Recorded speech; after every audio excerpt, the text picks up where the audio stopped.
Tahun 1998 merupakan tahun bersejarah yang menorehkan luka, namun juga membuka lembaran baru bagi bangsa Indonesia. Pada saat itu, terjadi berbagai peristiwa yang melahirkan sebuah gerakan masyarakat, yaitu Gerakan Reformasi. Bagaimana proses lahirnya Gerakan Reformasi? Berikut pembahasannya.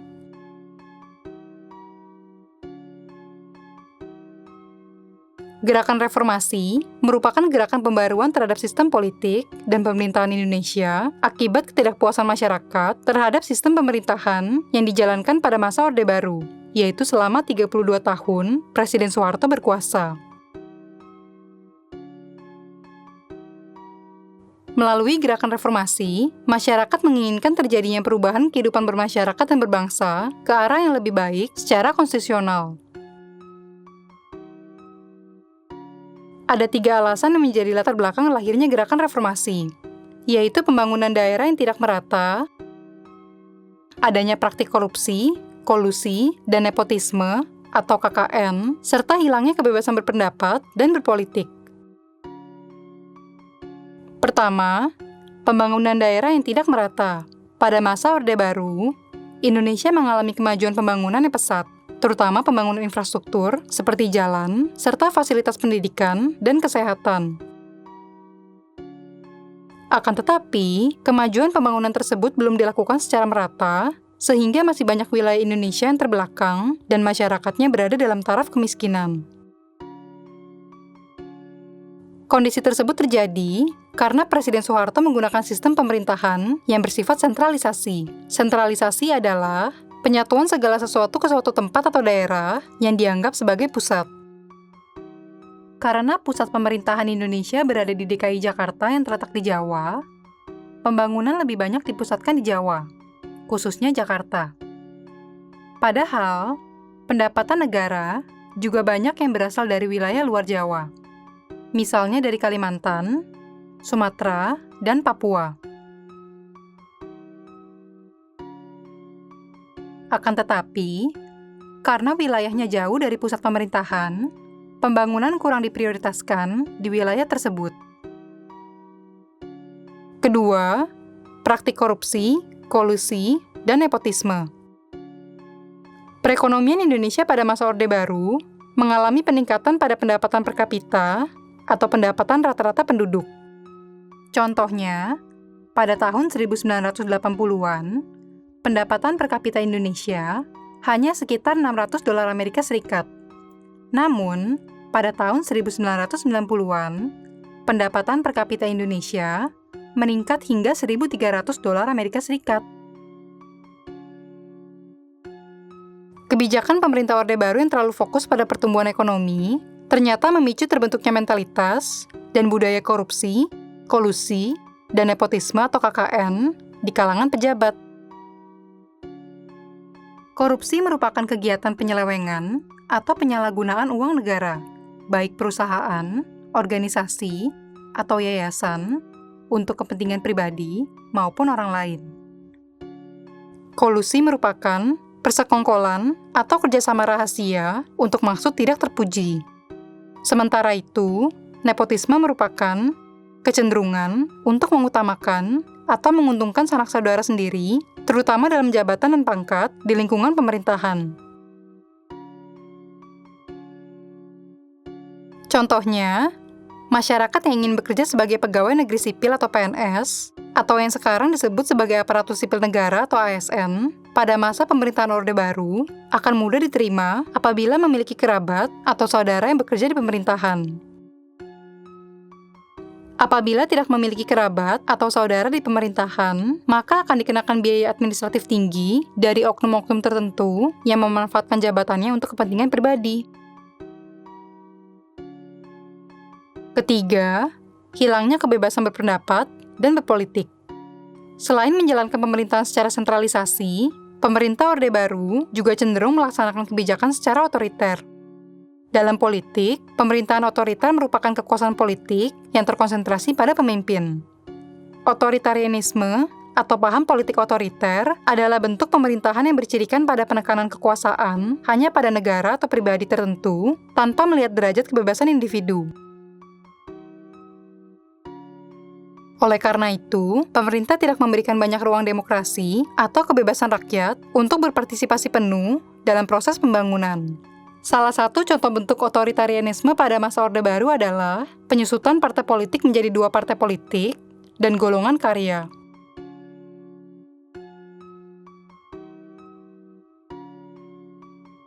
Gerakan reformasi diawali dengan terjadinya krisis finansial Asia atau krisis moneter pada bulan Juli 1997, yaitu turunnya nilai mata uang di hampir seluruh negara Asia Timur terhadap dolar Amerika Serikat.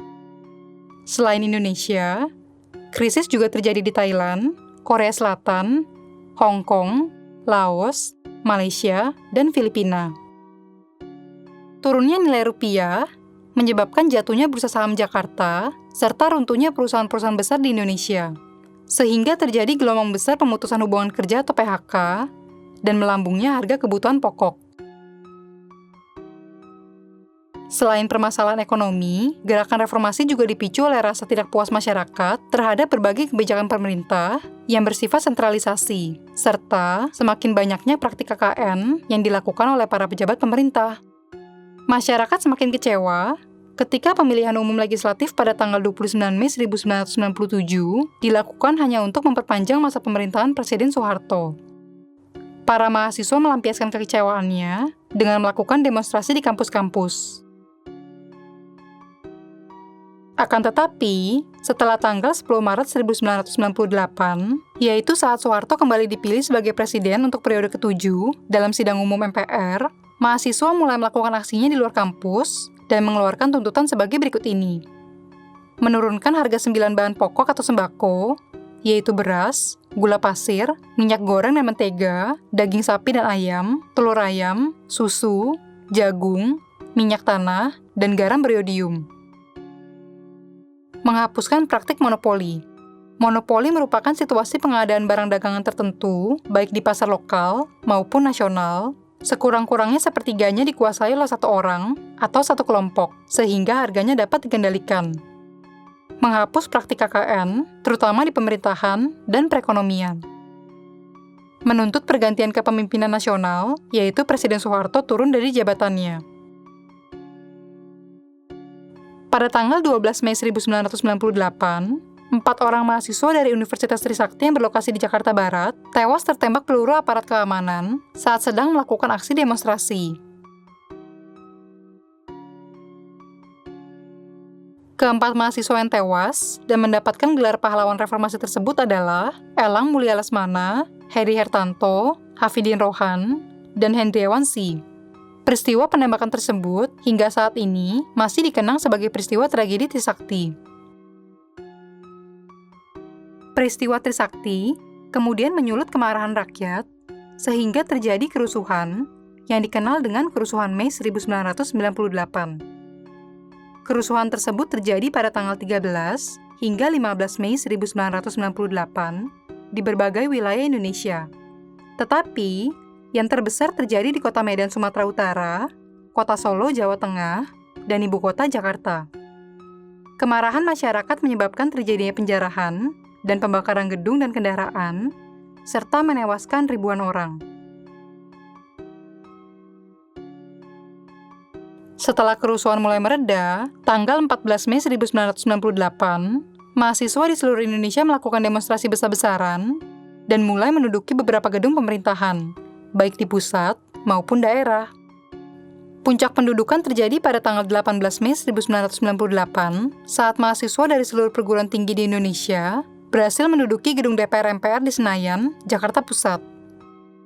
Pada saat itu pula, Ketua MPR dan DPR Harmoko meminta Presiden Soeharto untuk turun dari jabatannya.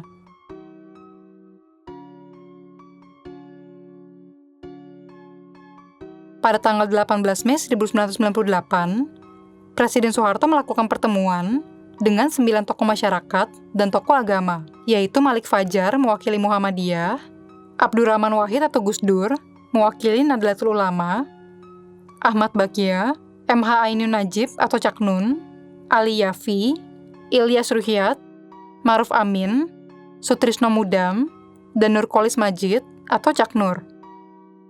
Pada pertemuan tersebut, Presiden Soeharto berjanji akan merombak Kabinet 7 menjadi Kabinet Reformasi, termasuk menyusun panitia atau Dewan Reformasi. Dewan Reformasi, menurut Presiden Soeharto, dibentuk untuk menampung semua aspirasi dan tuntutan masyarakat, serta menyiapkan perubahan yang perlu dilakukan.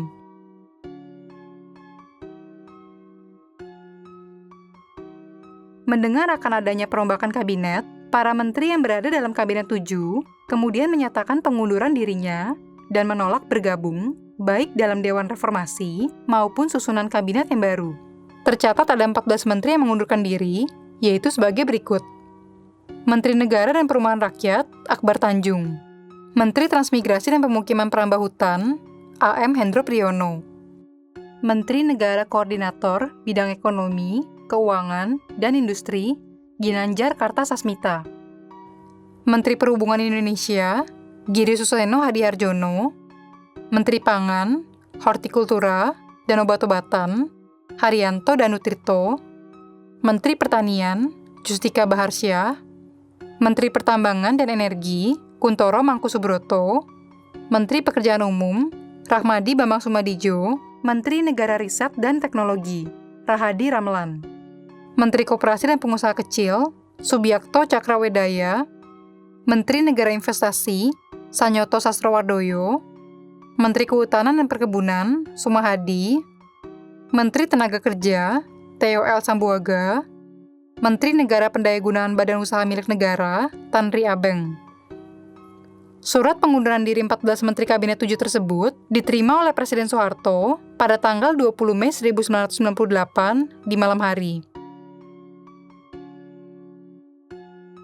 Keesokan paginya, pada tanggal 21 Mei 1998, Presiden Soeharto menyatakan pengunduran dirinya sebagai Presiden Republik Indonesia. Jabatan Presiden Republik Indonesia kemudian diserahkan kepada wakilnya, yaitu Baharudin Jusuf Habibie, yang dilantik menjadi presiden pada saat itu juga. Mundurnya Presiden Soeharto sebagai Presiden Republik Indonesia menandai berakhirnya masa pemerintahan Orde Baru yang berlangsung selama 32 tahun dan dimulainya masa reformasi. Berdasarkan pembahasan tadi, dapat dipahami bahwa lahirnya gerakan reformasi pada tahun 1998 disebabkan oleh 3 faktor, yaitu pembangunan daerah yang tidak merata, adanya praktik korupsi, kolusi, dan nepotisme, serta hilangnya kebebasan berpendapat dan berpolitik masyarakat. Faktor-faktor tersebut menimbulkan kekecewaan masyarakat terhadap pemerintahan Orde Baru di bawah kepemimpinan Presiden Soeharto. Gerakan Reformasi 1998 yang dilalui dengan berbagai tragedi meninggalkan luka bagi bangsa Indonesia, seperti tragedi Trisakti, kerusuhan Mei 1998, serta pendudukan gedung DPR MPR oleh mahasiswa. Akan tetapi, pengorbanan tersebut melahirkan era bagi demokrasi bangsa dan menemukan harapan baru untuk terciptanya sistem pemerintahan yang lebih baik. Oleh sebab itu, mari kita isi era reformasi dengan melakukan kegiatan yang positif demi kemajuan bangsa.